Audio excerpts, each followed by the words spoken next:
Oh, this guy. Show him the eyeball frog.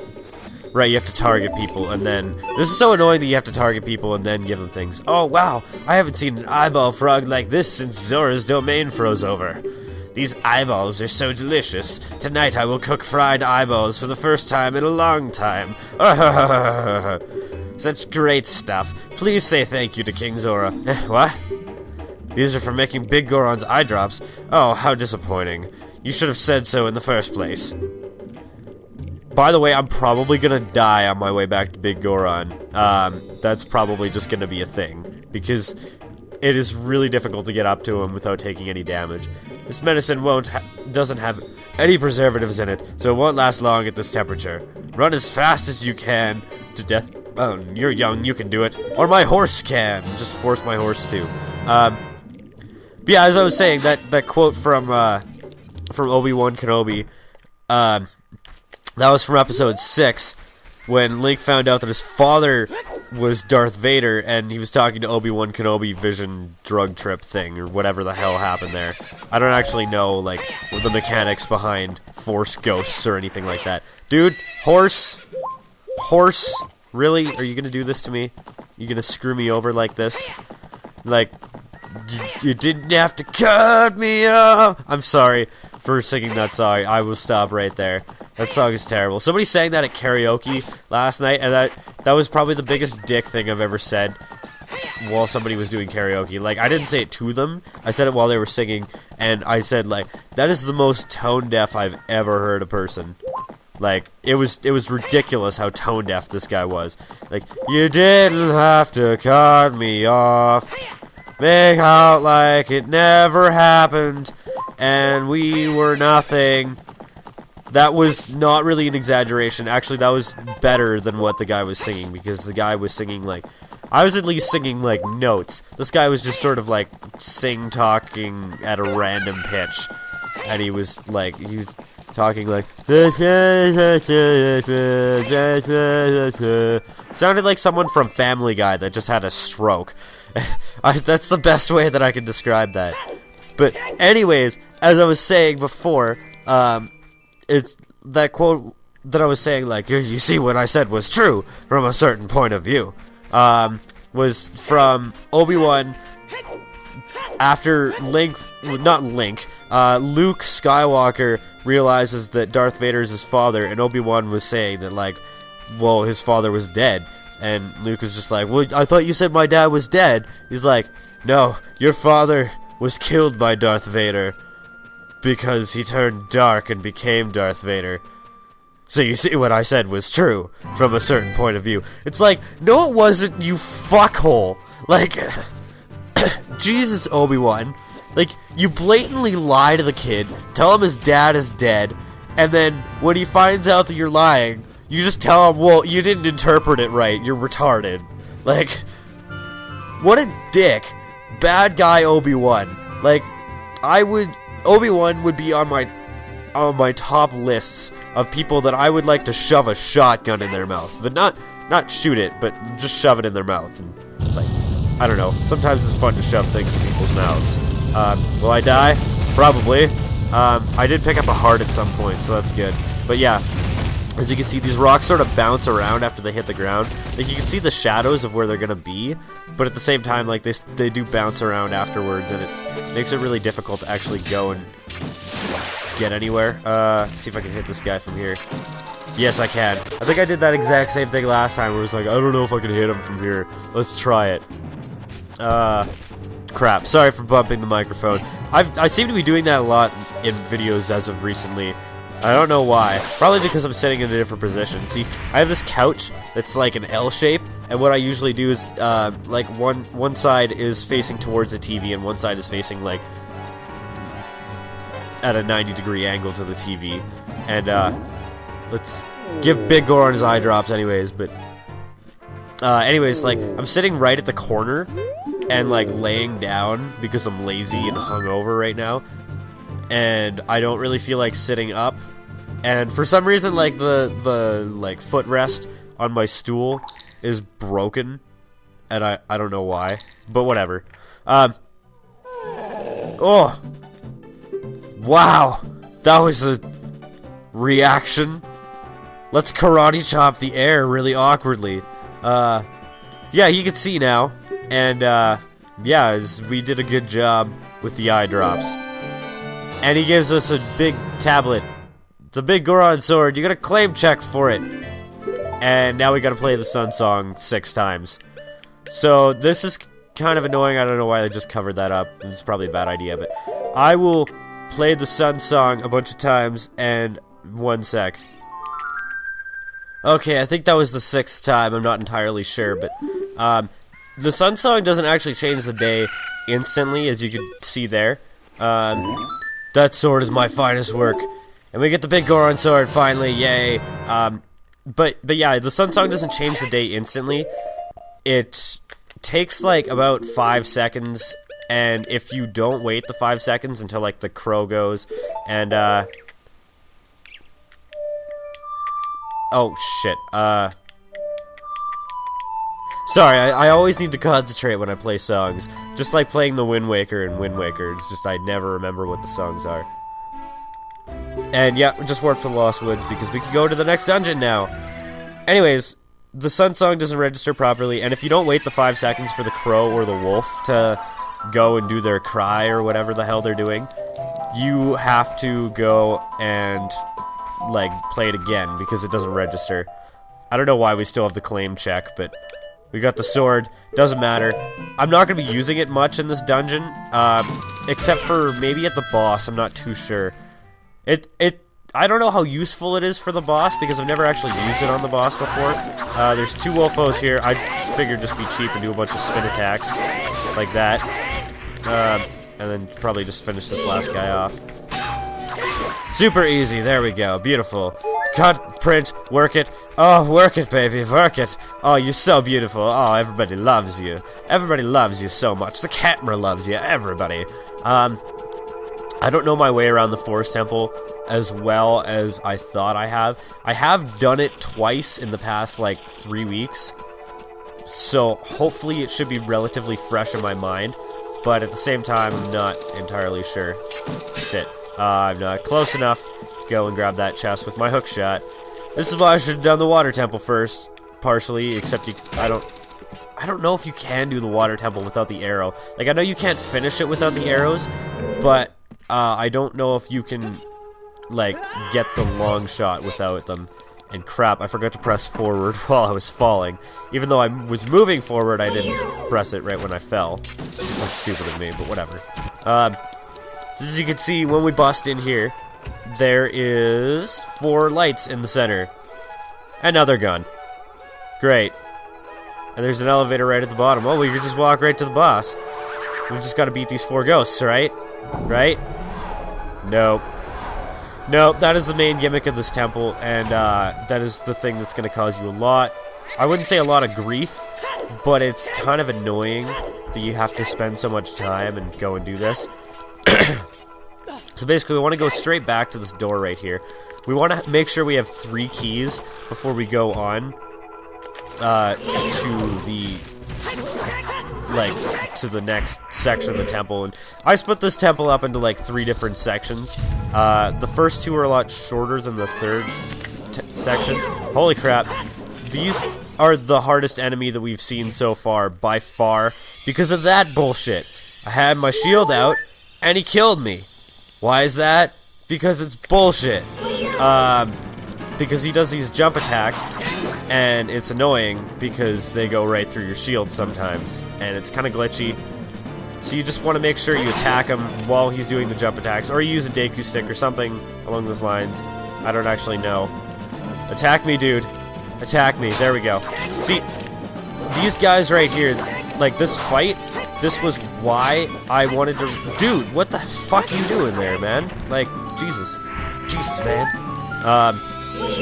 Like, that guy just repeatedly jump attacked me. But these 2 guys right here, they're why I wanted to redo my commentaries. Because, like, I did this Forest Temple, and there's 2 times in this temple that you have to fight these guys. And while I fought them, I didn't talk the entire time. I was just, like, sitting there silently. But that was the main reason why I wanted to redo the commentary for these temples, is because of these fights. And my commentary's not great now, but at least I'm saying something, and I'm explaining why I wanted to redo everything. But we get a key for doing that, so it's not too bad. I don't know.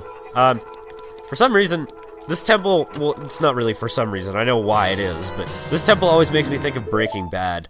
And I kind of want to rewatch the series now because I've played the temple so much recently.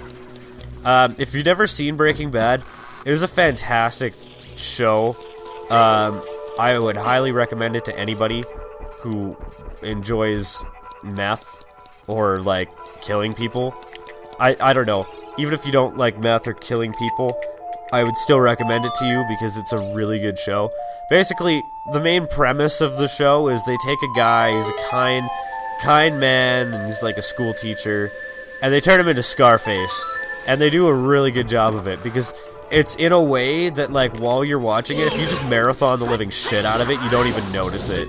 But if you're watching it over time, there comes a point around, like, season 3 or 4 where basically you look at the guy and you're like, what the fuck happened to you? Like, you used to be a nice guy, and now you're out going and killing all these people for very little reason, and you're, like, plotting to kill this other guy, and, like, you're a dick, sir. Like, sir, you are a dick, and I mean that with the utmost intent of calling you an absolute dick, because you are one. Yeah, you can grab onto the vines here. Just watch out for the Skulltula, because you don't really have anything at this point that can actually hit it. So that could happen, which is kind of bullshit. And, like, I could use bomb chews, but who ever uses bomb chews besides, like, that one section that I use bomb chews, and nobody uses them there anyways. Like, it's extremely rare you actually see anybody using bomb chews any place other than the Spirit Temple in this game. Unless you want to go and, like, do the bomb chew alley thing, in which case, knock yourself out. If you're playing this game 100%, I mean, that's good for you. I'm actually gonna get the map this time, because you never know. I could find myself getting lost. I mean, I doubt I'll get lost, but at the same time, it could happen. So, you can never be too safe sometimes, you know? We got the dungeon map, yes, and now continue forward. I think that is not forward. That was the room I just came out of. See, I do that a lot in this temple, because there's a lot of rooms like this where it's, like, symmetrical, basically. Like, I know that room's not exactly symmetrical, but it's pretty close. And it gets confusing sometimes, like, which room you're supposed to go in, or not, or something along those lines. I don't know. It's hard to describe. But that switch lowers the well. Anyways, as I was saying, like, I was talking about Breaking Bad. I do want to rewatch that series, because it's really, really good. I especially like the, like, my favorite episode of the entire series was the series finale. And I don't know why, it seems to be an unpopular opinion. A lot of people sort of thought that the series finale was a little lackluster for a show like that. Like, it was so well written, and then, like, there was, like, a climax, like, 3 or 4 parts before the finale, and, like, that's where it climaxed, and I know that's where it was supposed to climax, because, like, in terms of action, that's where it did. But in terms of, like, actually, like, raw emotion and seeing the characters and, like, seeing who they are and, like, what they become, or, like, trying to revert back to your old self or something along those lines, I don't even know how to describe it. But in terms of, like, seeing all those things, seeing everything tie itself up and tie it together, I don't think they possibly could have written a better series finale for that show. And that's because, like, basically they tie it up with him realizing what he's done wrong, fixing it in basically the only way he knows how, killing the shit out of everybody and threatening people, and, like, he doesn't even care because he's got nothing left in his life. And I mean, like, it gets me a little choked up talking about it, because, like, if you really think about someone like that, if they've lost absolutely everything in their life and they just go around, like, killing people like that, they don't even care. Like, if you really think about it, it's really sad, because it's a terrible way to live your life, to be honest. I don't really know how to describe it other than that, but yeah, it's a terrible way to live your life, is just hating yourself for all the things you've done, which is sort of what you could see that he's done, like, he did in that series. the main character. And yeah, like, you could see the people around him hate him too. Like, his wife hates him, his son hates him, his daughter has no idea who he is because she's like 2 when the series is over. But I don't know how much time elapses between like the second last episode and the last episode. I kind of assume it's about a year, but I have no idea. I don't remember if it explicitly says at all, but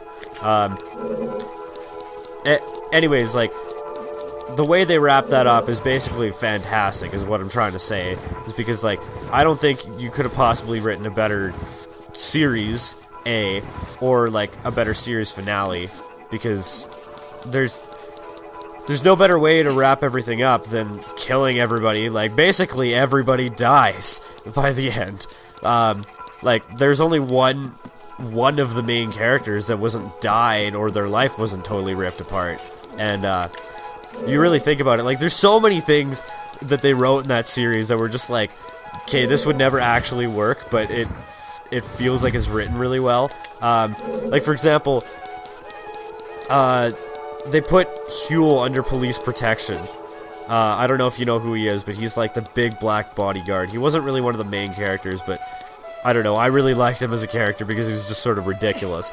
But they put him in a room that was being guarded by like a security guy, and they basically said, don't leave this room, don't turn on your phone, don't turn on the TV, because like he could track you by any of these things and kill you. And put him under police protection. And then there was the other dude that was sitting there guarding him. And there's like sort of a running joke that he just literally sat in that room until like the end of time. Like, he's just sitting in that room for like years and years because he doesn't know like if the dude who's after him is trying to kill him still, or if he's not, or if he's dead. So he's just sitting there like in this room, like staring at the wall, and that's so like in character for him too. He's just like sitting there staring at the wall in this room, just being like, don't give a fuck about anything. Like, and I don't know, I always found that to be really funny, just thinking about that. My sister actually pointed that out to me. And there's another thing where like when Jesse got freed at the end, that his prints were all over that meth lab, that he was gonna like go and basically get instantly caught because his fingerprints were all over a meth lab that was like where they found the dead body of the biggest meth dealer in history or whatever. See, I always contemplate using the Bigoron Sword on these guys, but I don't know. But anyways, like, yeah, he would totally got thrown in jail, like, right away. I don't know how many fairies I have left. I think I have one, I hope. I hope there's, I don't have, 0 left, because that would suck. Because this right here, this is the hardest fight in the entire game. That's why I'm sort of, like, losing my train of thought. Basically, like, the hard thing about this fight, the thing that makes this fight a lot harder than all the other fights with these guys, is the fact that they will revive themselves if you take too long to kill them. So basically, get 2 jump strikes on one, and then kill the other. Shit. If you jump strike, and then, like, he attacks you, and you miss with your jump strike, then that's really bad, because he's gonna basically kill you, or do something like that, which is kind of BS. But whatever. I mean, the boss of this place isn't that hard. I might die, I don't know. When I did practice this, I did get a game over on this boss fight. Dude, shit. That was bad. I just about died there. Do something. Do something. Yeah, I actually put a video on YouTube of me doing this fight without taking a hit, which I thought was pretty impressive. I don't know if it actually is. Dude, hit him! Please, there we go. Yeah, you have to kill the second guy pretty quick, so be sure to do that, because it could be pretty difficult. Like, you get yourself in a pretty bad situation without killing them. Anyways, that's the mid-boss of this temple. By the way, we're gonna start seeing mid-bosses in temples, if you didn't figure that out. The Lizafos in Dodongo's Cavern were sort of a mid-boss, and the giant Octo was, yes, a mid-boss. I don't know which side I want to go out. I gotta look at the map for a sec here. I want to go out this side. Yeah, because we want to backtrack a little bit. Because we got the bow and arrow, but remember that hallway was all twisted before. We basically got to go and untwist the hallway. And we do that by, first of all, shooting the painting with the bow and arrow. This is like the third of this temple, I think. That's why I say the third is so much longer, is because you have to kill all these ghosts. I'm really bad with the bow and arrow in this game, by the way. I'm not as bad as I was in Wind Waker. That was just pitiful sometimes. Like, I saw, like, I don't know if you saw, there was one video where I was trying to shoot torches with fire arrows or something along those lines. I don't remember what I was doing. But anyways, it was like, you had to light a bunch of torches with the bow and arrow. Jump attack, there we go. 3 jump attacks and then I'll kill this thing, like a lot of the other ghosts. But anyways, I was trying to shoot a bunch of, like, torches in this ghost ship sort of area. It wasn't a ghost ship. I think it was to get, like, the ghost ship chart or whatever the hell you need. But anyways, I was trying to shoot that, and I watched, like, the 17 minutes of raw footage of me trying to hit these targets with arrows, and me using, like, all of the magic that they gave you, and, like, just being retarded for such a long time.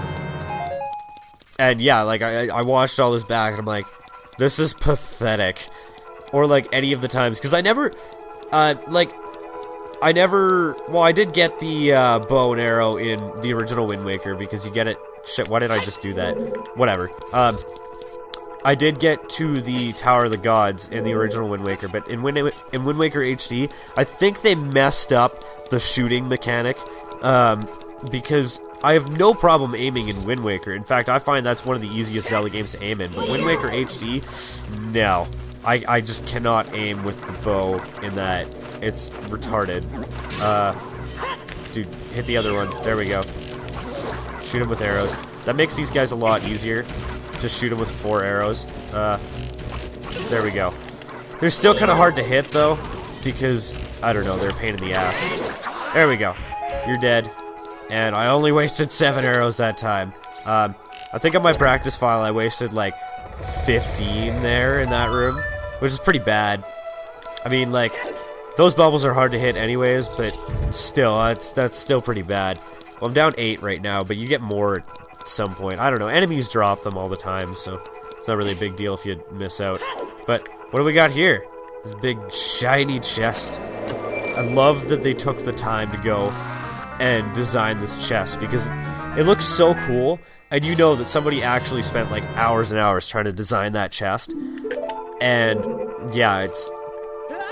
like, it looks really cool. That's basically the only way that I can describe it, other than the fact that it looks cool. Well, that's not other than the fact, because that's literally all I'm saying, is that it looks cool. And, I don't know, a lot of times people don't take notice of these sorts of things. Like, for example, I was watching NCS's Twilight Princess LP, and he took notice of the fact that, like, in the Arbiter's grounds, I can't say that word very well, it's difficult to say, shut up everybody else, in the Arbiter's grounds, you see at one point there's this giant goddess statue, and it looks so cool, but, like, odds are that on a normal playthrough you're not going to take notice of this thing, because it's literally like this one room where you, like, you see this giant statue, and you either walk left or you walk right, and you just leave the room. And I don't think you go back at any point. But, I mean, it's such a cool statue, and you know somebody just sat there for hours and hours and hours drawing this thing. Like, I don't know how much drawing is involved in these games anymore. Like, I know you have to make models, but, I mean, that is drawing, basically. But, anyways, yeah, like, there's these subtle little things in games sometimes that I love, like that giant statue, or the way they designed the chest, that looks so cool, but a lot of people just don't take notice to that. That's why I think, like, it doesn't feel like a lot of games these days have as much polish in comparison, is because they don't take the time and they don't design for those sorts of things. Like, Call of Duty, they just design, like, generic buildings and, like, random character models for random pedestrians that you're shooting down in an airport. That's the only Call of Duty game I played is Modern Warfare 2, and you did that at one point, and it was like, warning, this is very graphic. Do you want to play this? Yes or no? And, dude, get out of here. Nobody likes you. Kill your family with my bow and arrow.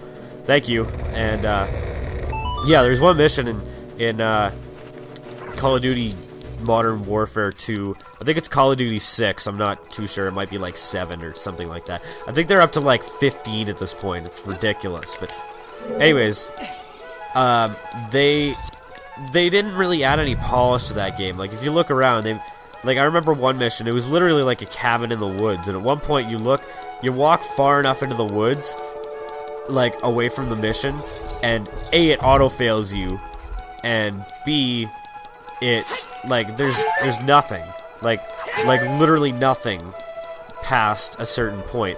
They just go and it's green background, not even like green texture, it's just green. Like they didn't even try, which is pathetic. I mean, for a game series that sells like millions and millions of copies for every iteration that they make, and they literally make an iteration like every year, it's absolutely pathetic the amount of effort that they actually put into the games. Because, I mean, if you can pump out an iteration every year, you're either doing something really right or you're doing something really wrong. And, like, doing something really right is like having a team that's really efficient at working, and they work really, really hard on a game, and they do it really quickly, and it's got a lot of polish, and it looks really good. An example of that is like, I don't really know a good example. Maybe like the Metroid Prime. No, you know what? The Donkey Kong Country series did that. They've made 3 games in the span of like 3 or 4 years or something like that, and that's the compass. I think I'll get it. Yeah, why not? They made 3 games in the span of like 3 or 4 years for Donkey Kong Country, and they were all so good, and they had so much polish. Like, especially Donkey Kong Country 2, like that one had the most polish of the games, I'd say. Donkey Kong Country 3 is still my favorite, don't get me wrong, but Donkey Kong Country 2 had so much polish, and it was so amazing, and they pumped it out like a year after Donkey Kong Country 1, and DKC 1 was like a revolutionary game at the time. Shit. On my practice file, I actually got caught in this room, and if you get caught by the hand that gropes you from the ceiling, then you don't die, but you get sent back to the start of the temple, which is really annoying. It takes a while to get back here, so don't get caught, basically. Shit. Don't fall into the goo that controls you, the goo that causes you pain and suffering, and I think it's supposed to be lava. I'm not actually sure, but it kind of looks like blood, which is disgusting. So here you want to shoot the eye switch through the torch. Now you have to aim a little bit lower than you'd think. It's kind of awkward to shoot, actually. There we go. Wow. The other time that I did it, the fail recording that I had, that took me like 4 tries to do, and it was so bad. Like, it was terrible.